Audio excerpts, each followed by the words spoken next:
qofka zaaniga ah waxyaalaha ilaahay subxaanahu wa tacaala qabla alaakhira uu ku ciqaabo waxaa ka mid a cumri degdega ayaa ka mida waxaa kaloo ka mid a in isaguna kamaa tadiinu tudaan siduu isaguna u sinaystay in ilaahay ku ciqaabayo ahalkiisa mid kaloo shaydaan in ilaahay isagana uu qoorta u geliyo oo ahalkiisa laga sinaysto asagana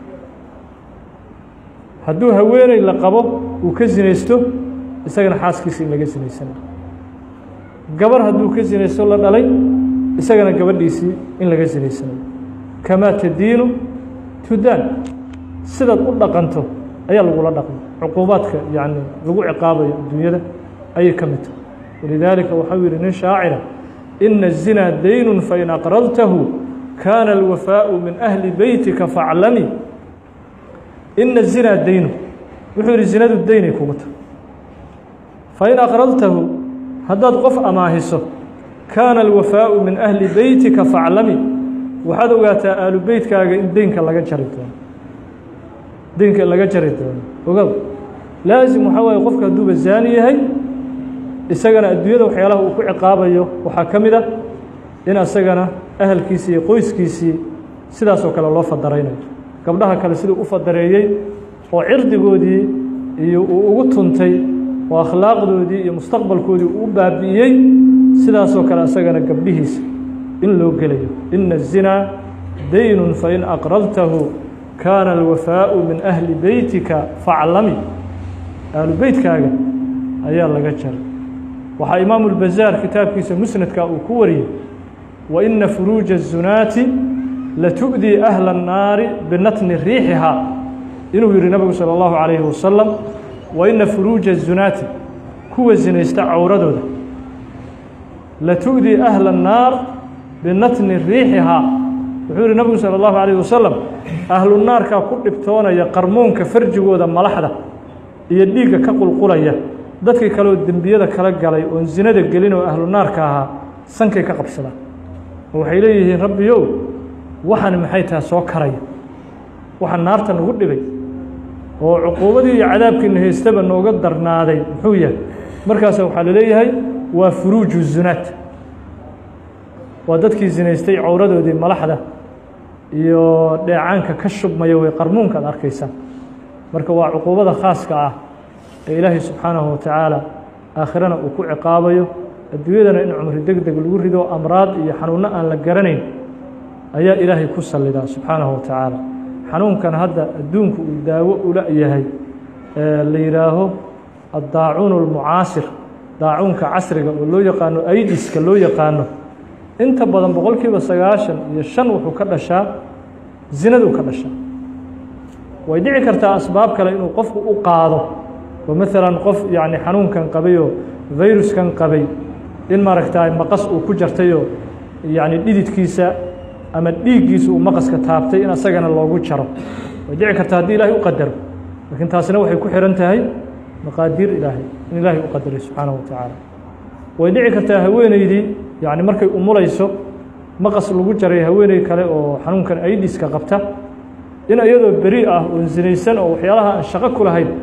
in si khalada maqaskan iyadana loogu jaro dhiiggii iyo dheecaankii isagoon laga gubin oo jeermiskii aan laga dilin in iyadana lagu jaro sidaa ay ku qaado waa suurtagal waxyaalo naadira taasoo kale aidisku uu ku dhici kara laakiin boqolkiiba 95 wuxuu ku dhacaa dadka xaaraamta yani galmada xaaraanka sameeya oo cumrigooda ilaahay ku dedejinayo oo ilaahay subxaanahu wa tacaala qabla alaakhira noloshoodii uu ku ihaanaynayo adduunyada soomaalida hadda dembiyada ku yar ayay ka mid ahayd zinadu xilligii hore soomaalidu waa isdhici jirtay yani waa islayn jirtay dhiigga waa daadin jirtay laakiin jariimadan iyo daahiradan zinadu way ku yaraan jirtay aaday ugu yaraan jirtay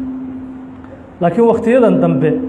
markii uu soo kordheen filimadan iyo facebooka iyo waxyaalaha internetka dhallinyaradu ay isweydaarsanayaan oo haweenkii iyo raggii iyo ficil wixii samaynayaba dhallinyaradii ay fiirsanayaan markay ku ta'asureen oo ay ku saamoobeen ficilkii oo kale inay samaynayaan ayaa shaydaankii u qorxiyey taasi marka waxaa ka dhalatay waddankii xanuunkan aidiska inuu nisbaba hadda ku yeesho percentage inuu ku yeesho oo la yidhaha boqolkiiba Soomaaliya imisa viruskaas ka xambaarsan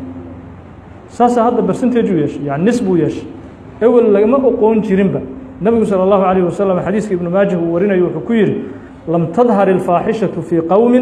xatىa yuclinuu biha ilaa fashaa fiihim الطaacuun wاlأwjaacu alatii lam takun madat fii aslaafihim aladiina madow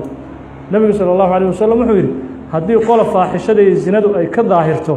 ilaahay wuxuu ku imtixaanaa xanuuno awowayaashood aysan garanayn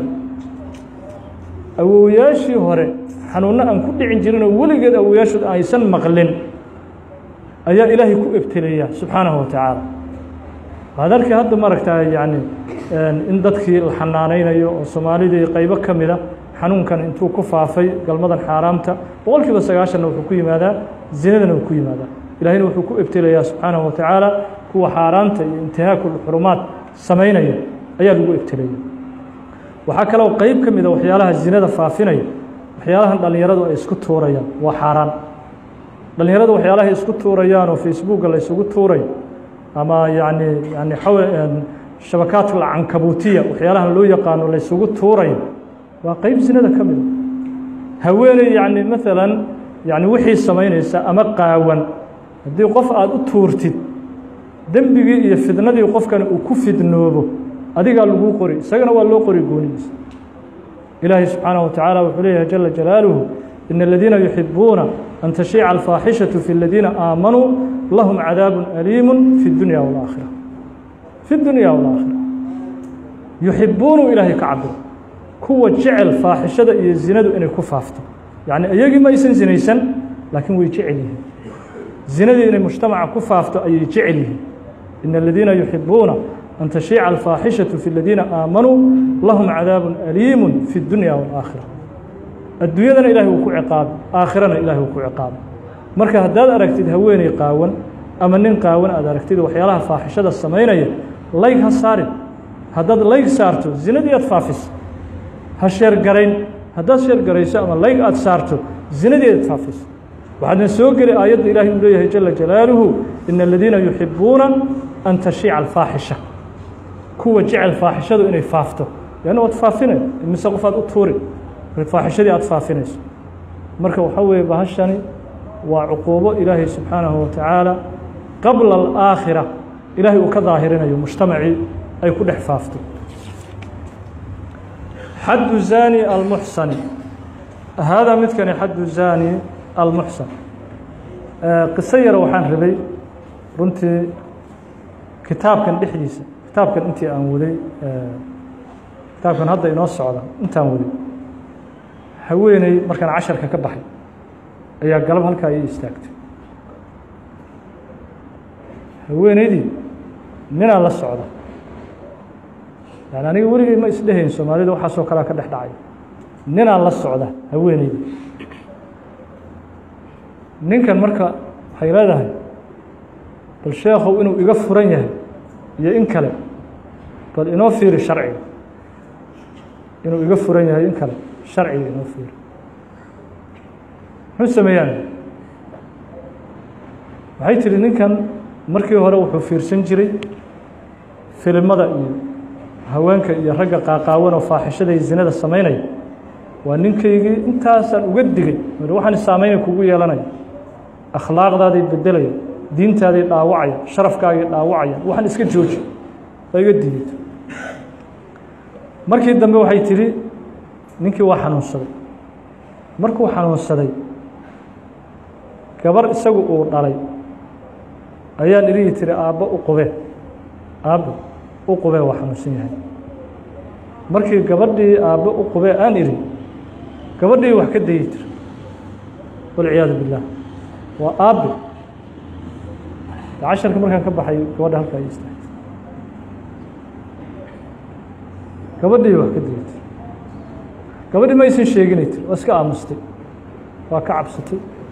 mar kale mar afaraad ilaa mar shanaadoo sidii oo kale uu ku sameeyey marka bal inaan ka furanahay iyo in kale kan rajo igama jirtee bal sharciga ii fiiriyey tiri marka waxyaalaha cajaa'ibta leh qaraa'ibta ah weligay isma lahayn cumrigeega soomaaliya iyo waxaasoo kale ay ka dhacaya waa aabbe gabadhiisii wax ka dayay qofaa ii sheegtana ma dhahayo iyagii oo isdacweynaya aniga ii yimid toos igu yimid marka waxaa weeye waxyaalahan yacni qalabkan shabakaat ulcankabutiya iyo facebooka iyo waxyaalahan la faafinayo akhlaaqdii mujtamaca way dileen mujtamaca akhlaaqdiisii way dileen way baabi'iyeen